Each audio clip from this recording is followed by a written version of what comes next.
Alright everybody, here's what's happening. Waynos and I are going on an adventure and we're taking you with us.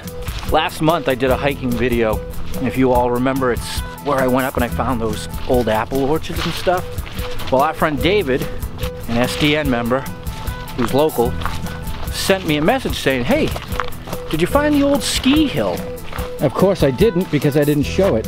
That's right, that's exactly what's going on today. So that's what we're gonna go look for. We got some clues, we got some history, and as we go, we'll share it with you. Ready? I'm ready. All right.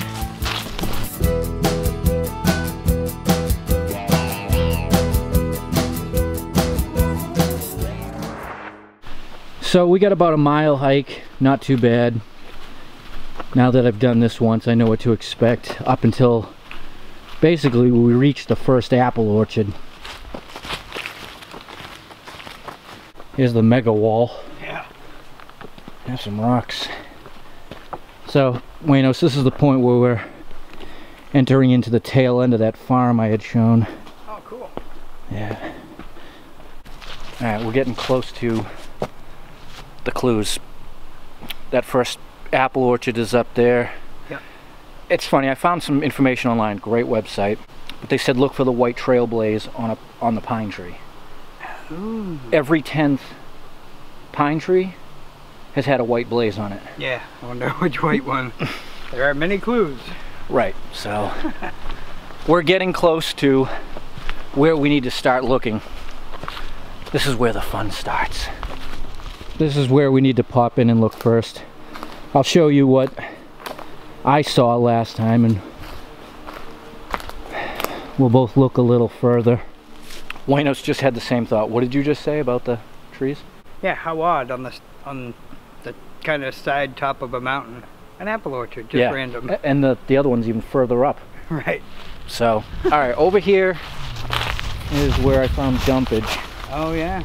Yep, you can see roofing material. And you can imagine this didn't look like that way back when. Now here's the history. A wealthy family that lived down by the bottom of the hill back in 1948 installed this private ski hill. So it's exactly 70 years old. And the information that was gathered by people who lived in town was they only used it for a couple years, but parts of the lift are still up here. And the clues I got online, it's 200 or 300 feet off the trail. Right. Which is a good distance looking through this stuff. We just need to find the best direction. Personally, I don't think it's this side. Oh, and they did say something about to the south, so... Well, that is south, isn't it? Right. Pretty much. Alright, while we're looking around, Waynos just caught this from a distance. I don't know. Maybe it's just a weird shaped rock. Maybe it's just a weird shaped rock, I don't know. It's a possibility.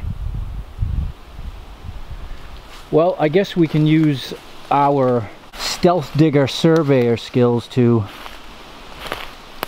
debunk this. Obviously, any walls that we see are going to cut off any straight line paths, because supposedly it was 500 yards long, so it was a pretty good slope.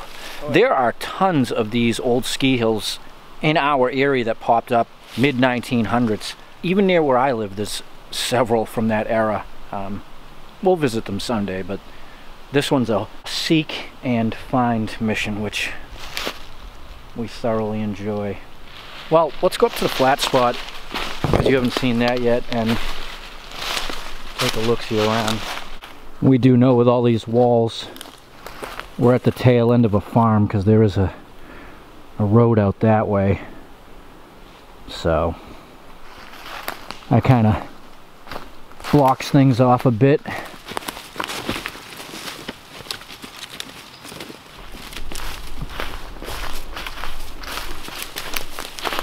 Just a bunch of trees laying on top of each other, but yep, one big tree laying on top, but I saw the two going across in the uprights. I was like, oh, maybe it's a right. Look at. Oh yeah! Wow! Wow! Because I'm looking at this. This must be the run. Right, so Wayno saw darkness in the distance. We came over to this indent along the wall, and look up there, we see big iron and a roof. No kidding. That is big. No chain, but you can find them on LinkedIn. So realistically, I was 100 feet away from it the first time I came up here. Yeah. Well, we probably would have ran across it eventually because the trail looks like it's just over there. Right, and a month ago, that stuff was a lot thicker. Yeah.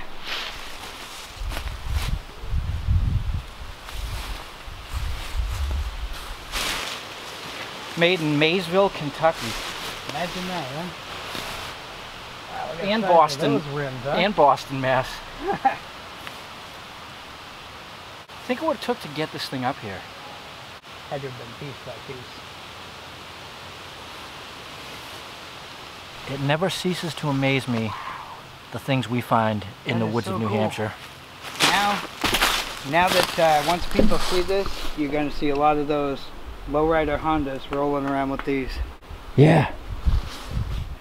Did you bring a dump pouch? I got a backpack. If a motor that powered it, and you can see it would have been bolted over here. Because whatever it was bolted in, and here's the splines of the shaft where it would have mounted in. Yeah. So your turning piece from your motor would have been right there, and the motor would have bolted like that. It was probably a car engine. Back in the day, a lot of these, they used old cars to power them.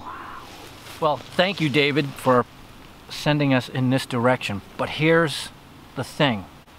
This is up by the second apple orchard. That structure back down there was the one you saw in the last video. It doesn't belong to this line. Oh, okay. Because this is going due further south. Over. Yeah, so that wouldn't be in line with that. No, but interesting nevertheless. So I wonder if that means there's something down the bottom. I think you and I should take a little side trip and walk down there just to see what kind of run they had. Because and I'm assuming this would have to be the top. Yeah. So if this is the top, there must have been something at the bottom, unless there's just like, all right, whatever you crash into, come back up and we'll send you down again. We'll go look. There had to be pulley wheels. Something. Every so often just to support the people and rope. This structure and roof was put on 70 years ago, but yet anybody else that lives in a house has to have their roof done every 20 years. Yeah, some every 10. All right. We're gonna go down the slope and see what we find. Oh, they didn't have too much of a strip of good terrain. No.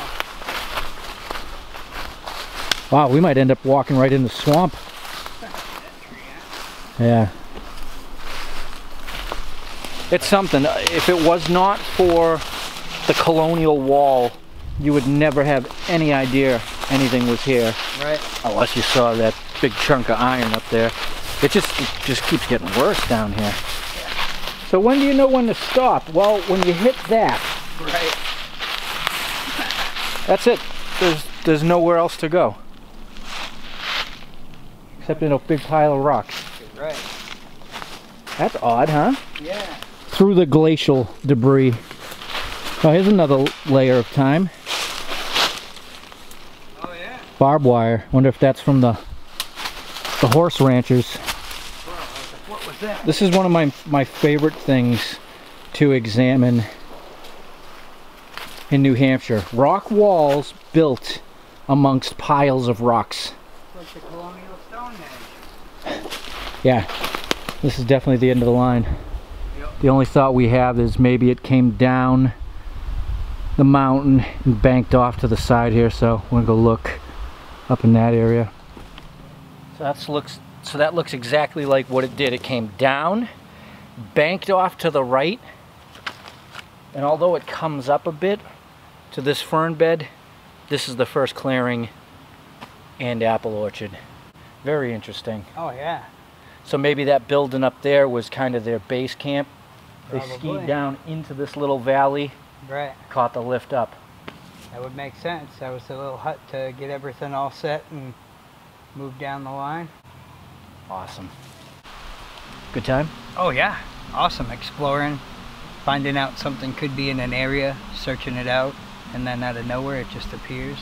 And it's more modern history, but it's local history. It still is. I mean, like, not that far off the path, you could walk by it a million times. That everybody walks. There. We've been seeing people the whole time. Yeah. No clue.